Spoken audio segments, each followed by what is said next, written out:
मेरे भाई बहन, रामायण की कथा बड़ी ही अद्भुत है। सर्वप्रथम रामचरित्र इसलिए सुनाया कि इस 7 जो प्रत्यक्ष ग्रह हैं जो मनुष्य को प्रतिक्षण नियंत्रित करते हैं, इन 7 प्रत्यक्ष ग्रहों के प्रथम राजा हैं सूर्य और द्वितीय राजा है चंद्रमा।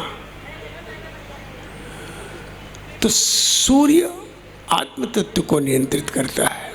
आत्मा रवि शीत करस्तु चेता, मनुष्य के आत्म तत्व को नियंत्रित करता है सूर्य। इसलिए जिनका जन्म मध्य उत्तरायण के लगभग होता है, यानी वैशाख महीने की संधि में, अगर आपका, आपके पति का, आपके बच्चों का जन्म वैशाख महीने के लगभग हुआ है, वैशाख महीने की संधि में हुआ है और लगभग दोपहर का समय है, तो बड़े ही आत्मबली होते हैं, क्योंकि उनका सूर्य उच्च का हो जाता है। बड़ा ही आत्मबल उनके में होता है। इसके विपरीत अगर मध्य दक्षिणायन में जन्म होता है, कार्तिक के समय में, जिसमें सूर्य तुला राशि पर विचरण करता है, तो उस समय के जन्मे हुए जातकों में सूर्य के आत्म तत्व की कमी होती है। वो बहुत जल्दी घबरा जाते हैं, बहुत जल्दी परेशान हो जाते हैं, और खासकर अगर मध्य रात्रि के लगभग जन्म है तो ये चीज़ें और बढ़ जाती हैं उनके में। तो मनुष्य के आत्म तत्व को नियंत्रित करता है सूर्य, चंद्रमा मन को नियंत्रित करता है। राजा की ये दोनों चीजें दूषित हो गई थी, उसका आत्म तत्व बुझ गया था। मुझसे केवल 7 दिन मुझे जीवित रहना है, परेशान हो गया। आत्म तत्व एकदम बुझ सा गया था। तो सबसे पहले अंशावतारों की कथा करने के बाद प्रथम पूर्ण अवतार मर्यादा पुरुषोत्तम प्रभु श्री राम के चरित्र को सुनाया, राजा के आत्म तत्व को बलि होने के लिए। राजा का आत्म तत्व बलि हो। और आप देखेंगे जिस समय मर्यादा पुरुषोत्तम की कथा को, भगवान की कथा को सुना, राजा ने सबसे पहले श्री सुखदेव जी महाराज के चरणों में नमन किया। नमन तो पहले भी किया, लेकिन उस नमन में एक भय था और इस नमन में एक समर्पण था। हमारा भगवान को प्रणाम करना बता देता है कि हमारे मन में भावना कैसी है।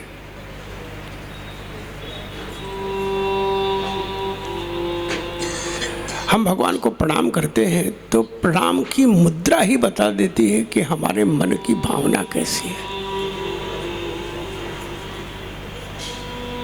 बहुत से लोग एक हाथ से प्रणाम करते हैं। मेरे भाई बहन, कभी भी प्रणाम नमन एक हाथ से नहीं करना चाहिए, हमेशा 2 हाथ से। हाथ क्रियात्मक शक्ति का प्रतीक है। क्रियात्मक शक्ति की सभी धाराएं एकजुट होनी चाहिए, वो अलग अलग नहीं होनी चाहिए।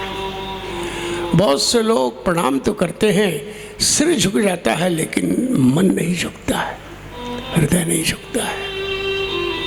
सिर झुकाने के साथ साथ में हृदय भी झुकाओ।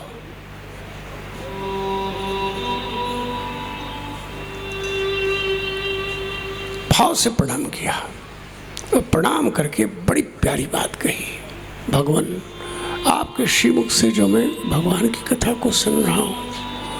राजा परीक्षित ने कहा, राजन तुम इतनी देर से कथा को सुन रहे हो और बड़े भावपूर्वक समर्पित भावना से कथा को तुम सुन रहे हो,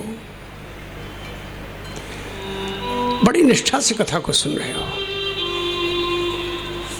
समर्पण भावना से कथा को तुम सुन रहे हो। सो कथा को इतने देर से तुम सुन रहे हो, 5 दिनों से एक आसन पर बैठे सुन रहे हो। यदि कुछ जलपान करना है, खाना पीना है तो कर सकते हो। परीक्षित ने कहा, भगवान अन्न तो क्या, मैंने तो जल का भी त्याग किया है। जिस और भूख प्यास के कारण कभी मैंने एक महान संत को मृत सांप का हार पहनाया था, वही भूख प्यास अब मुझे बिल्कुल नहीं सता सकती।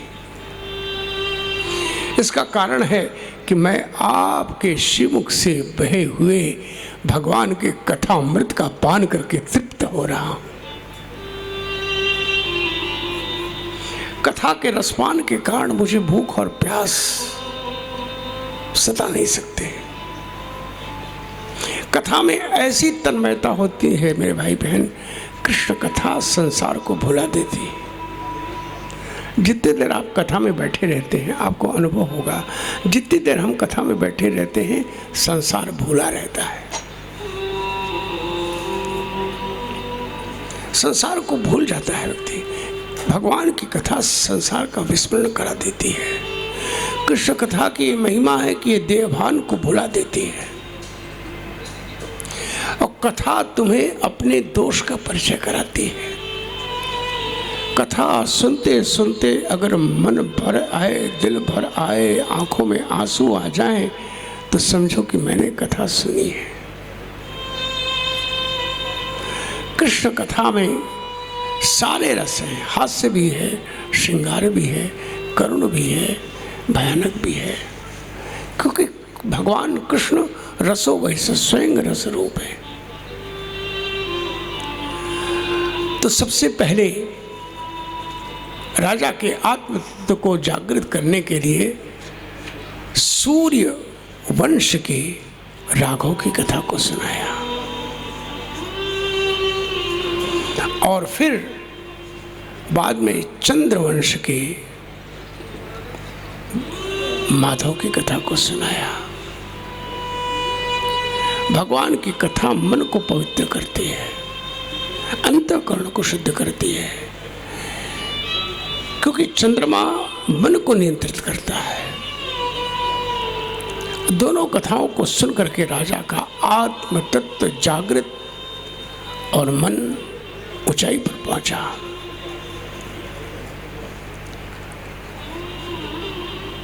तो सबसे पहले राम कथा को सुनाया और राम कथा को सुनाते हुए कहा कि राजन, भगवान श्री राम जैसा कोई पुत्र नहीं हुआ है। रामायण की कथा करुण रस प्रधान है और इसमें जितने भी कांड हैं, बालकांड के सिवा अन्य सभी कांड आंसुओं से भरे हुए हैं। और आपको बताऊं, हमारे सुधीजन बैठे हैं, विद्वान बैठे हैं। रामायण की कथा के बाद वाल्मीकि जी ने जब रामायण की रचना की, रामायण की कथा के बाद वाल्मीकि जी महाराज ने देखा कि इसमें तो करुण रस प्रधान है। उन्होंने बाद में आनंद रामायण की रचना की। आनंद रामायण में बड़ा ही, कोई भी शोकपूर्ण प्रसंग नहीं है, बड़े ही आनंद की कथाएं हैं। भगवान श्री राम का चरित्र दिव्य है। राजन, श्री राम जैसा कोई पुत्र नहीं हुआ, दशरथ जी जैसा कोई पिता नहीं हुआ, श्री राम जैसा कोई पति नहीं हुआ, भरत जैसा कोई भाई नहीं हुआ, वशिष्ठ जैसा कोई गुरु नहीं हुआ, कौशल्या जैसी कोई माता नहीं हुई, सीता जैसी कोई पत्नी नहीं हुई और रावण जैसा कोई शत्रु भी नहीं हुआ है। ऐसी है दिव्य कथा। रामायण में मातृ प्रेम, भ्रातृ प्रेम, पति प्रेम, पितृ प्रेम, पत्नी प्रेम, गुरु प्रेम, शिष्य का समर्पण, ये सर्वोच्च आदर्श के रूप में बताया गया है। तो रामायण में जो 7 कांड है, बालकांड से लेकर के उत्तरकांड तक, ये रामायण भगवान का श्री वांग्मय स्वरूप है। कैसे है? बालकांड प्रभु पाय, बालकांड भगवान के चरण है। अयोध्या कटिबन सोहे, अयोध्या भगवान की कटी है। उदर बन्यो आरण्य, अरण्य कांड भगवान का उदर है। और मध्य किष्किंधा सोहे, भगवान का वक्षस्थल किष्किंधा कांड है। सुंदर ग्रीव, सुंदर कांड भगवान की ग्रीवा है। लंक मुख पुनि गायो, जहाँ रावण आदि निशाचर सकल समायो। लंका कांड भगवान का मुख है, जहाँ पर समस्त विश्व करालम महाकाल कालम कृपालम गुणागार संसार पारम नतोहम, जहाँ समस्त संसार लय हो जाता है। और मस्तक उत्तरकांड, भगवान का मस्तक है उत्तरकांड। भगवान श्री राम जब भी इस पृथ्वी पर साक्षात अवतरित हुए थे तो अनेक जीवों का उद्धार किया। बल्कि भगवान ने तो कुछ ही जीवों का उद्धार किया, लेकिन भगवान का नाम आज भी कितने लोगों का उद्धार करता है। राम नाम कितने लोगों का उद्धार करता है। रामचरित्र मार्गदर्शक है। रामायण से सभी को सीख मिलती है। लोग कहते हैं मेरा मन तो बिल्कुल ठीक है, मेरा मन शुद्ध है। अपना मन कैसा है इसको जानना है तो रामायण पढ़ो। रामायण पढ़ोगे तो तुम्हें अपना मन उसमें नजर आएगा। रामायण मनोमालिन्य का दर्पण है। जिसका अधिकतर समय निद्रा आलस में बीतता है वो रावण है, वो कुंभकर्ण है।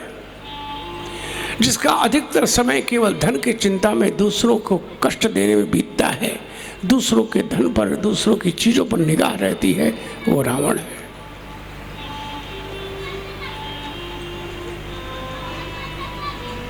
प्रथम कांड है बालकांड। बालक जैसे अगर निर्दोष बनोगे तो भगवान के प्यारे बनोगे। बालकांड निर्दोष कांड है, क्योंकि बालक निरभिमानी होते हैं, उनमें कोई छल कपट नहीं होता है। बालकांड निर्दोष कांड है। भगवान किसको मिलते हैं? जो बालक जैसा बनता है, भगवान की कृपा उसको मिलती है। बालक जैसे निर्दोष निर्विकारी दृष्टि रखोगे तो राम जी के स्वरूप का आभास होगा तुम्हारे जीवन में, और भगवान के स्वरूप को तुम समझ पाओगे। बालकांड के बाद आता है अयोध्या कांड। अयोध्या कांड मनुष्य को निर्विकार बनाता है। जीव भक्ति रूपी सरयू के तट पर हमेशा निवास करता है, तभी मनुष्य निर्विकार बनता है। भक्ति अर्थात प्रेम। मेरे भाई बहन, जो अयोध्या कांड का पाठ करता है उसका घर अयोध्या सरीखा बनता है। अयोध्या माने जिस घर में युद्ध न हो वो है अयोध्या। हर गृहस्थ के लिए ये कांड जरूरी है। मेरी माताएं हैं, आप जब आपके पति अपने ऑफिस चले जाते हैं, अपने व्यापार में चले जाते हैं, आप घर गृहस्थी के कार्यों से जब निवृत्त हो जाती हैं तो थोड़ा रामायण को पढ़ा करो। जब पढ़ोगे तो तुम्हें पता चलेगा कि जीवन को कैसे जीना है। जो अयोध्या कांड का पाठ करता है उसके घर में युद्ध नहीं होते, उसके घर में लड़ाई झगड़ा नहीं होता है।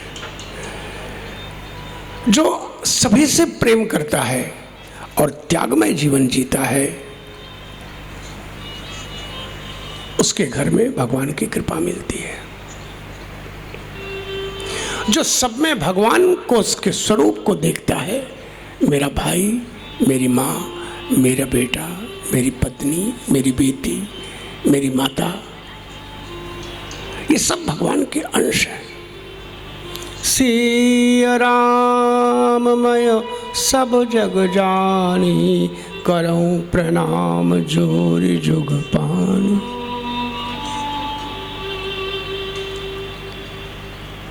सृष्टि, इसके सृजन के बाद भगवान ने सभी पदार्थों में वास किया है।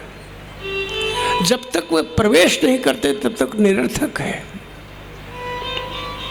सभी में ईश्वर है। मेरे भाई बहन, माता पिता सब भगवान के अंश हैं। ये सुखी रहें, मेरा कर्तव्य है।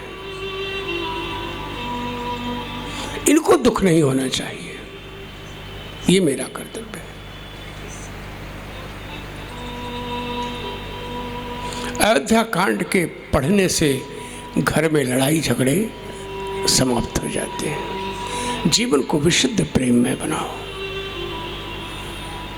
अयोध्या कांड के बाद आता है अरण्य कांड। अरण्य कांड क्या है? इस अरण्य कांड के मरण से वासना निर्मूल होती है। भगवान श्री राम राजा होते हुए भी सीता जी के साथ में वनवास गए, तपश्चर्या की, तप करने के बाद राजा बने।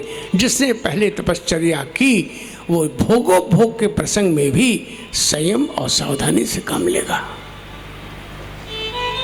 और वनवास के बिना जीवन सत्वहीन है।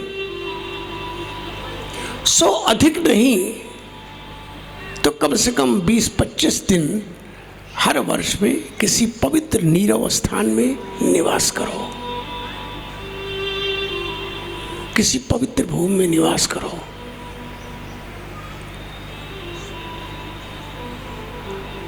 किसी पवित्र नदी के किनारे वास करो, जहां भगवान और तुम्हारे सिवा और तीसरा कोई ना हो। वनवास मन को कोमल बनाता है। वनवास में विश्वास हो जाता है कि भगवान के सिवा मेरा और कोई नहीं है, सिर्फ भगवान ही मेरे। अरण्य कांड हमें वासना से रहित बनाता है। भगवान रामचंद्र जी भगवान होते हुए भी दिखाए कि तप के बिना वासना नष्ट नहीं हो सकती है। सो तप करो, जीभ पर संयम रखो। वनवास के समय में भगवान ने अन्नाहार नहीं किया।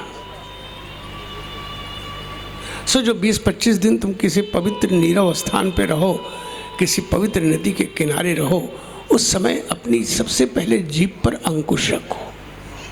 प्रयास करो कि फल का सेवन करो, दूध आदि का सेवन करो, अन्न का सेवन ना करो।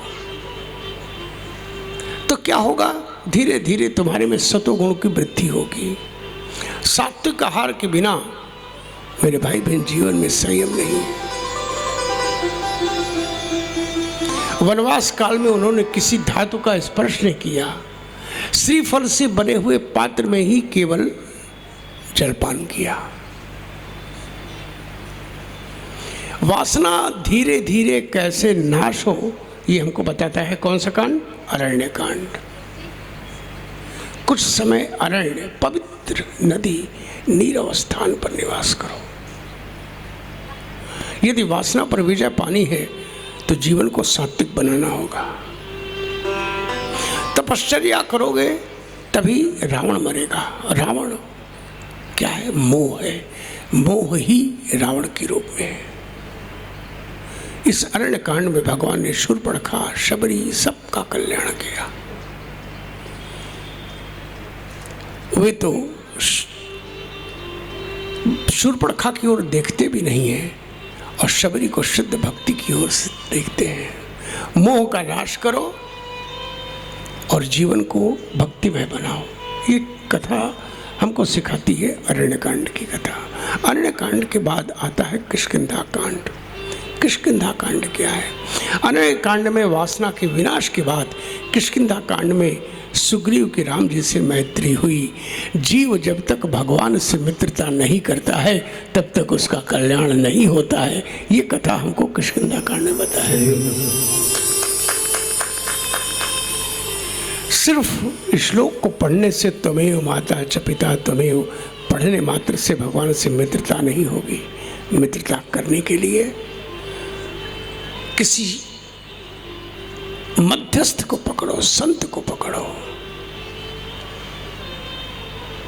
हनुमान जी को पकड़ा सुग्रीव ने, तभी भगवान से मित्रता हुई।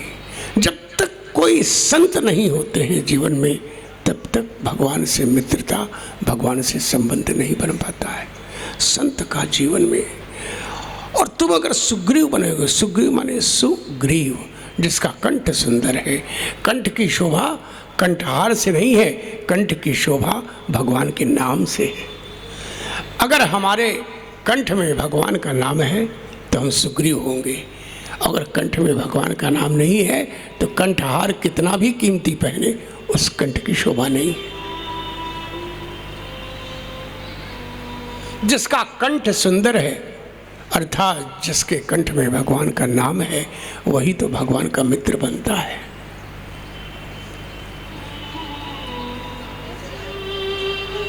सुग्रीव को भगवान हनुमान जी के कांड ही अपनाते हैं।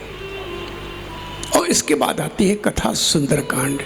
भगवान से मित्रता हुई, जीव की मित्रता हुई तो जीव का जीवन सुंदर बन जाता है, अंदर आनंदित हो जाता है। किष्किंधा कांड के बाद आता है सुंदर कांड। जब तक जीव भगवान से मित्रता नहीं करता है तब तक उसका जीवन कभी भी सुधर नहीं पाता, न तो सुंदर बन पाता है। किष्किंधा कांड के बाद आया हुआ सुंदर कांड सचमुच ही सुंदर है। इसमें हनुमान जी की चर्चा है। भागवत की दशम स्कंद की भांति सुंदर कांड भी बड़ा ही रोचक है। भागवत में जो स्थान दशम स्कंद का है, रामायण में वो, रामचरितमानस में वो स्थान सुंदरकांड का है। सुंदरकांड में हनुमान जी को वैदेही के दर्शन हुए। सीता जी कौन है? भक्ति स्वरूपा हैं। उनका दर्शन कब होगा? जिसका जीवन सुंदर बनता है उसी को तो भक्ति रूपी वैदेही का दर्शन होता है, उसी को जीवन में धन्यता आती। तो पहले जीवन को सुंदर बनाओ।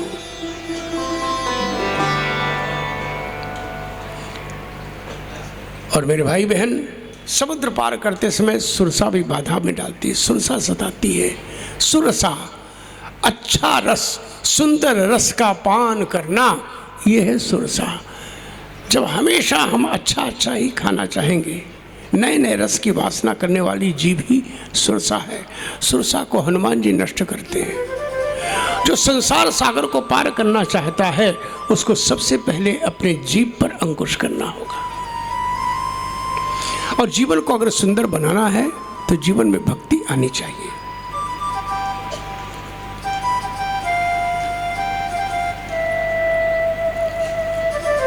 और सुंदरकांड के बाद कथा आती है लंका कांड की। जीवन भक्तिपूर्ण और सुंदर हो जाने पर लंका कांड में राक्षसों का नाश हुआ। राक्षस मरते हैं तभी राम राज्य मिलता है। भक्ति देवी के दर्शन से जीवन तो सुंदर हो गया। और लंका कांड, जब जीवन सुंदर होता है और भगवान का मित्र बनता है जब जीव, तब उसके जीवन में मोह रूपी रावण, मोह दशमौली, तद्भ्रात अहंकार, अहंकार रूपी कुंभकर्ण, पाकारजित काम अवश्यामहारी, काम रूपी मेघनाद, इन सब का विनाश होता है। जो काम को मार सकता है वही काल को भी मार सकता है। जिसे काम मारता है उसे काल भी मारता है। लंका शब्द के अक्षरों को अगर आगे के पीछे करोगे तो लंका बन जाता है कालम। काल सभी को मारता है लेकिन हनुमान जी उसको मारते हैं। वे लंका को अर्थात काल को जलाते हैं। हनुमान जी को काल नहीं मार सकता है। सो जब जीवन में काम, क्रोध, लोभ, मोह, मद, मत्सर, दंभ, पाखंड, ईर्ष्या, द्वेष, ये सब राक्षसों का विनाश हो जाएगा, तब मेरे भाई बहन, तब उत्तरकांड होता है। उत्तरकांड क्या है? तभी लक्ष्मी नारायण भगवान हमारे हृदय रूपी सिंहासन पर विराजमान होते हैं और हमें जीवन को धन्य करते हैं। राम राज बैठे त्रैलोका, हर्षित भये गए सब शोका, दैहिक दैविक भौतिक तापा। जब लक्ष्मी नारायण भगवान हमारे हृदय स्वरूपी सिंहासन पर विराजमान होंगे, तब हर प्रकार के, तीनों प्रकार के ताप जीव के नष्ट हो जाएंगे, जीवन पवित्र हो जाएगा, मुक्ति का मार्ग प्रशस्त हो जाएगा। उत्तरकांड भक्ति की कथा है। भक्त कौन है? जो एक क्षण भी भगवान से अलग नहीं रहता है, वो भक्त है। अपनी पूर्वार्ध अवस्था में जो रावण को मारता है, उसी का उत्तरकांड अर्थात उसका आगे का जीवन ही तभी सुंदर बनता है। वही वृद्धावस्था में राज्य करता है। जीवन के पूर्व कांड यानी युवावस्था में जब तुम लोभ मोह काम क्रोध को मार दोगे, तभी तुम्हारा उत्तरार्ध अर्थात उत्तरकांड सुंदर सुधर पाएगा। सो जीवन को सुधारने का प्रयास बालपन से ही करना चाहिए। जीवन को सुधारने का प्रयास आगे नहीं, बालपन से करो। इस प्रकार ये सातों कांड मानव जीवन की उन्नति के 7 सोपान हैं। राम कथा दिव्य है, राम कथा अमृत है। और जब ये अमृत तत्व तुम्हारे जीवन में आएगा, तभी कन्हैया की भी कृपा होगी। जिस पर राम जी कृपा करते हैं, उसी पर कन्हैया भी कृपा करता है।